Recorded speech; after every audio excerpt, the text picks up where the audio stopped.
Jio' tagging কৰিবৰ কাৰণে পইচা দিব লাগে নেকি আপোনালোকে মোক কৈছিলে যে 20,000 25,000 টকা আমি ঘোষ দিব লাগে এইবাৰ আমি কি কৰিছো যে জিঅ' টেগিং কোনে কৰিব আমাৰ জীৱিকা সখী বাইদেউবিলাকে আপোনালোকৰ ঘৰত গৈ জিঅ' টেগিং কৰি দিব আৰু মই কি সিদ্ধান্ত লৈছো যে যদি জিঅ' টেগিং জীৱিকা সখী বাইদেউসকলে নকৰে আমি নিজৰ জিঅ' টেগিং নিজেই কৰি পেলাই চৰকাৰক আমি জমা দিব পাৰিম আমি ৰাভা চনত ইলেকশ্যনৰ কাৰণে জিঅ' টেগিং আৰম্ভ কৰা নাই কিন্তু অসমৰ চাৰিওফালে জিঅ' টেগিং হৈ আছে 19 লাখ লোকে এতিয়ালৈকে জিঅ' টেগিং কৰিছে কতো এটা টকা লোৱাৰ কমপ্লেইন নাই ৰাইজ মানুহৰ ঘৰত ৰেচন কাৰ্ড নাছিলে আমি লাহে লাহে সকলো মানুহক ৰেচন কাৰ্ড দিছো আৰু 6 মাহত আৰু 6 লাখ পৰিয়ালক আমি ৰেচন কাৰ্ড দিবৰ বাবে সিদ্ধান্ত গ্ৰহণ কৰিছো আজি ৰেচন কাৰ্ডখন হল আমি হস্পিটালত গলো 5 লাখ টকালৈকে বিনামূলীয়া সাহায্য আজি 5 লাখ টকালৈকে বিনামূলীয়া ট্ৰিটমেন্ট আৰু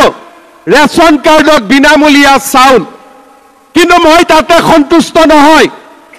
এতিয়া আপোনালোকৰ কাৰণে আমি কি সিদ্ধান্ত লৈছো যে যাৰ ৰেচন কাৰ্ড আছে তাক আমি ৰেচনৰ দোকানত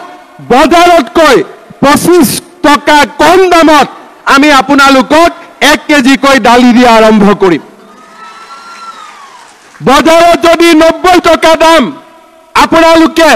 65 টকাত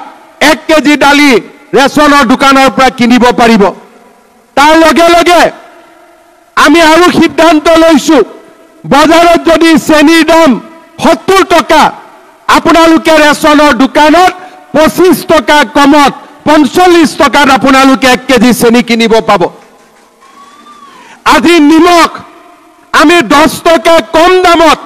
বজাৰতকৈ কম দামত আমি 1 কেজি নিমখ আপোনালোকক ৰেচন কাৰ্ডত লব দিবৰ বাবে আমি সিদ্ধান্ত গ্ৰহণ কৰিছো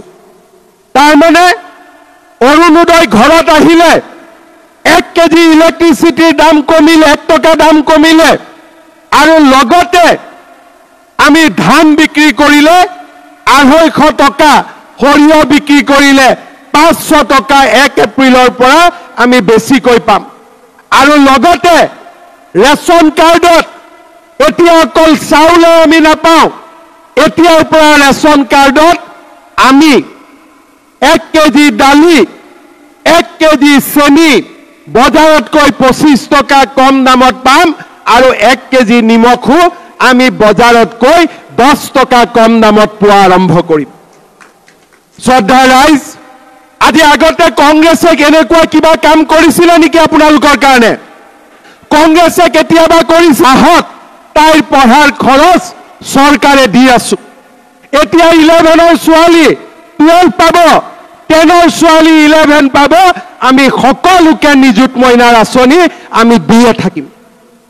আজি ডিগ্ৰীৰ ছোৱালী দেউতাক মাকে পইচা দিব নালাগে পোষ্ট গ্ৰেজুৱেট দেউতাক মাকে পইচা দিব নালাগে মোক কেতিয়াবা লৰাবিলাকে কয় মামা আমাৰ কাৰণেও কিবা এটা কৰক কয় নে নকয় সেইকাৰণে এইবাৰ আমি এটা সিদ্ধান্ত লৈছো যিমান লৰা বিএ পাছ কৰিব চাকৰি ইন্টাৰভিউ পইচা দিব লাগে ইন্টাৰভিউ দিব যাব লাগে বিএ পাছ কৰা প্ৰত্যেকজন লৰাক মই 1 বছৰৰ কাৰণে বেংকৰ একাউণ্টত 2,500 টকা কৰি প্ৰত্যেক মাহত দিয়াৰ ব্যৱস্থা কৰিম যাতে কৰবাত ইন্টাৰভিউ দিব যাব লাগে দেউতাক মাকৰ পৰা পইচা খুজিব নালাগে চৰকাৰে তেওঁলোকক মাহত 2,500 টকা কৰি তেওঁলোকৰ বেংক একাউণ্টত 1 বছৰৰ কাৰণে দিয়াৰ ব্যৱস্থা কৰিব আগত কোন চৰকাৰে আঁচনি লৈছিলে আপোনালোকে চিন্তা কৰক দেশত আমি শান্তি আনিলো বোমা বিস্ফোৰণ নোহোৱা হল কাজিয়া নোহোৱা হল জনজাতীয় অজনজাতীয় লোক ওচৰ চাপি আহিলে গুৰখা লোকসকলৰ সমস্যা আমি সমাধান কৰি দিলো যিমানবিলাক আধাৰ কাৰ্ড নাছিলে সকলোকে আধাৰ কাৰ্ড উভতাই দিলো আৰু তাৰ লগে লগে অৰুণোদয়